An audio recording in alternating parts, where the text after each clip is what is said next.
Hey everyone, quick question. Do you know a kid who's living with a parent struggling with addiction? Maybe you're that kid, or maybe you're the one trying to help. Either way, this is one of the hardest conversations you'll ever have, and yet, it's one that must happen. Today, we're breaking down how to talk to these kids with real honesty, real heart, and zero blame. This is Jake and Maya, and you're watching That Recovery Life PDX. Thanks, Jake.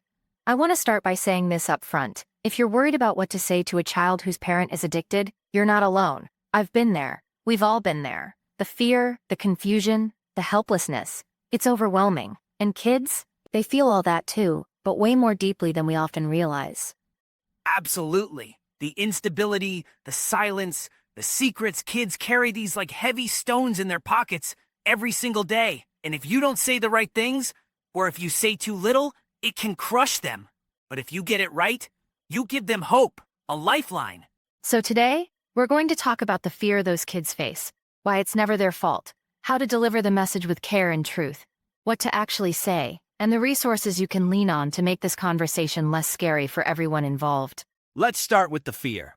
Kids of addicted parents often live in a world that feels like a minefield. One wrong step and the ground shakes. Maybe a fight, maybe a parent disappearing for hours or days. They fear abandonment, rejection, even violence. The uncertainty is constant. It's exhausting. Right, and you might think the best way to protect them is to shield them from the truth. But here's the hard truth. Kids already know something is wrong. They feel it in their bones. The silence, it screams louder than words. So, when you approach this, don't pretend it's not happening. Don't sugarcoat or blame.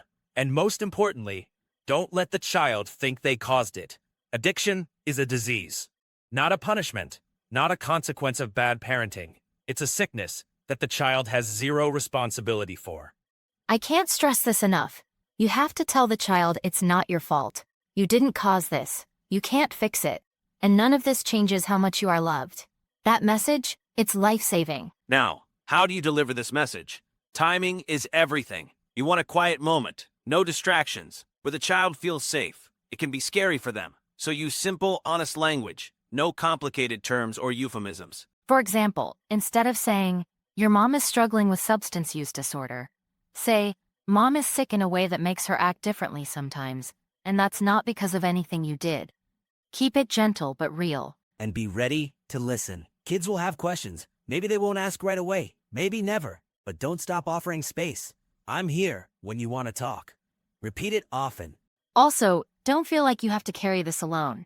If you're the spouse, aunt, uncle, grandparent, teacher, or caregiver, find your people. Trusted counselors, school social workers, support groups, these are your allies. What info do you share? Just enough to be truthful, without overwhelming.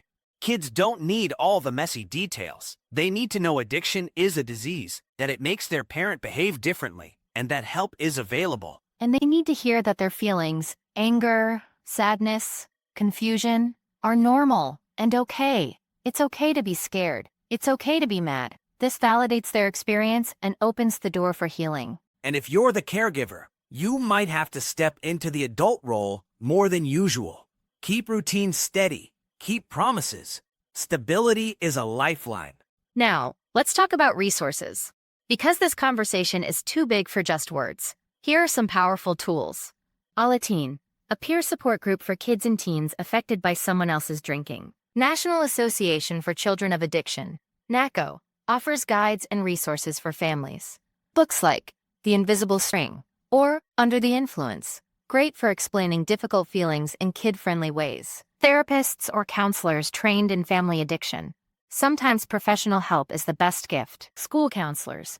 They often have access to resources and can provide safe space during school hours. And for those of you watching who feel overwhelmed, reach out. Find your local recovery community. You don't have to have all the answers, but you can be the steady presence the child needs. If you found this helpful, please hit that like button, share this video with anyone who needs to hear it, and subscribe to That Recovery Life for more real talk about addiction and recovery. Also, drop a comment. What questions do you have about talking to kids of addicted parents? Or share your story. Your voice matters. We've got more videos coming your way about navigating addiction in families, parenting and recovery, and breaking the cycle. Check them out right here. Remember, you're not alone. We're in this together. Until next time. Take care of yourself and each other.